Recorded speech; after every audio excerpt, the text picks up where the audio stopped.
Hey Clashers, and welcome back to another video. And today we want to take a look at a new strategy, a new version of the Super Wizard Blimp. It's one of the strongest things right now in Clash of Clans, and well, there's a new version out there. I'm not talking about like a super archer, talking about the combination of super archers and super wizards. But let's take a look at those two super troops on their own. Super wizards are dealing a ton of damage, are dealing a nice splash damage, and this means they're kinda OP against all of those compact bases to take out a huge area of the base.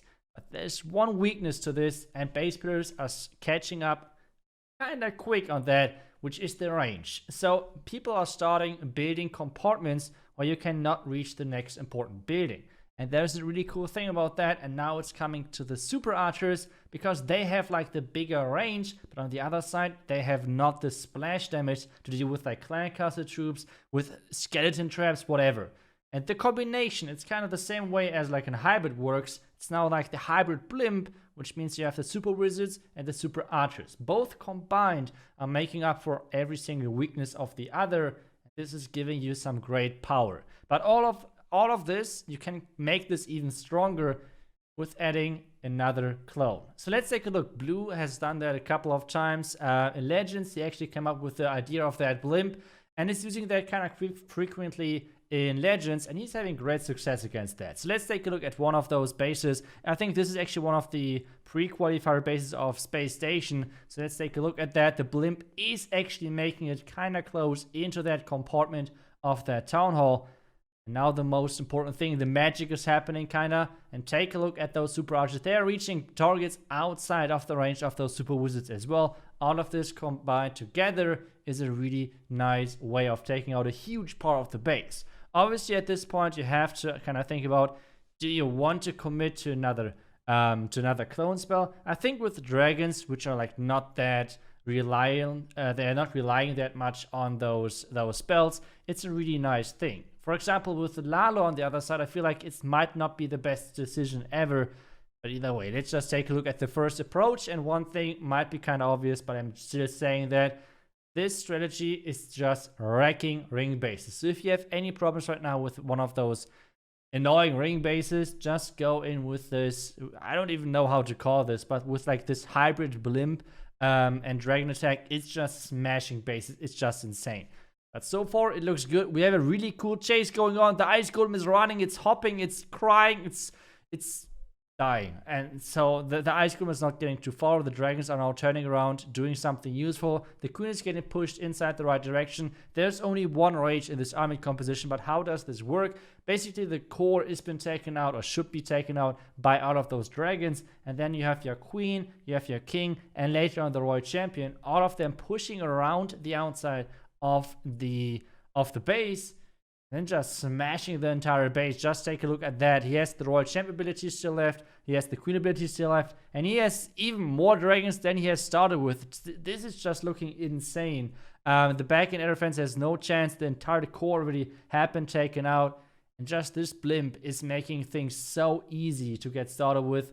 And well, we have even more dragons at the top right still left, so this is just a complete smash on that base. Royal Champion ability, just for cleanup purposes at this point. I think the Royal Champion could have been completely swagged on this attack. Either way, this is going to be the first 3-star of blue on those bases. And we're going to watch a couple of more to kind of identify what he's going for, what exactly is kind of the secret of this approach, what you have to look out for when trying to copy this attack if you would like to. Now let's take a look at the next base. Obviously, a ton of ring bases right now in Legends.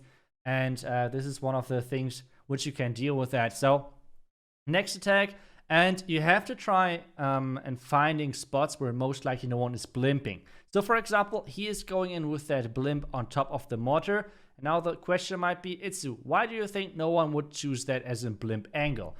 Well, the reason is most of the people would have blimped kind of towards the left side a little bit, or like upper left side. The reason for this is because there is the bomb tower. So if this blimp is falling short, this means it would drop on top of the bomb tower, and this would spell really bad news for the super wizard hybrid blimp, whatever.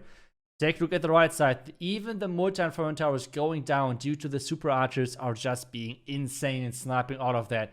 Just take a look at that base. it's gone. It's like already the entire core has been taken out. Town Hall, Sweeper, 2 Expos, Scatter. It's just an insane value. But as I said, when you're going for those blimps, you have to think about the other strategies as well and how other people might use their blimps. And you have to kind of try to outsmart the defender. And you have to think different than the other attackers. And that's exactly what he did right there.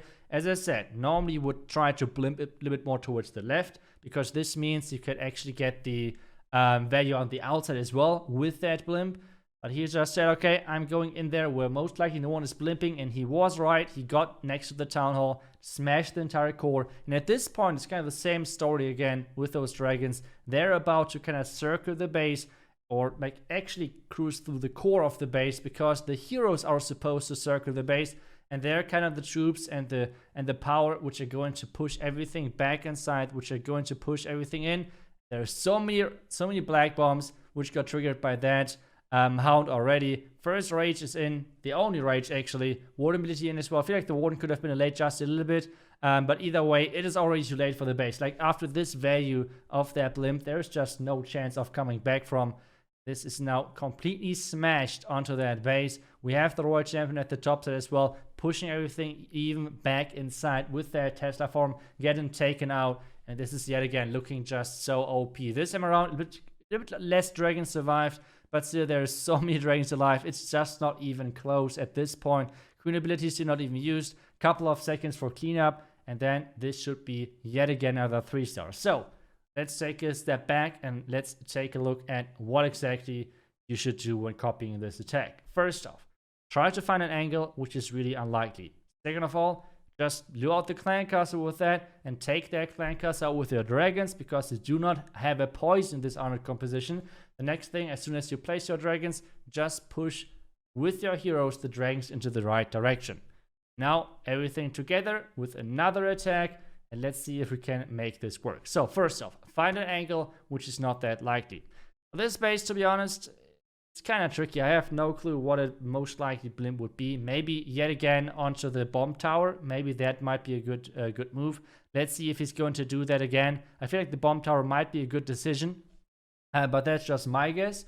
Let's see what exactly he's going to come up with. And he is going in cannon and archer tower. Okay, waiting a little bit for traps and then just sending in the blimp. To be honest, this blimp is just super risky on the other side. Way more risky than the others, but he's making it. And that's kind of the important thing. Obviously, this attack can force a short as well, but he got actually the perfect day with this one as well. So he's going crazy, blimping everything, like cloning everything, and then just keep making everything invisible. And take a look at that damage. Even the back end scatter nearly has been taken down. Now a couple of more traps are getting triggered in the core. Even the dragon, oh sorry, the lava hound at this point already got destroyed. And the next thing is the eagle. You want to have a kind of quick path into the eagle, because the eagle is just shooting non-stop, and you have not that many spells to actually make it from the other side. So for example, starting from the bottom side would be a huge bad idea, because, well, it just means that the dragons would take a ton of time to get to that eagle, and by that the eagle would have dealt way too much damage.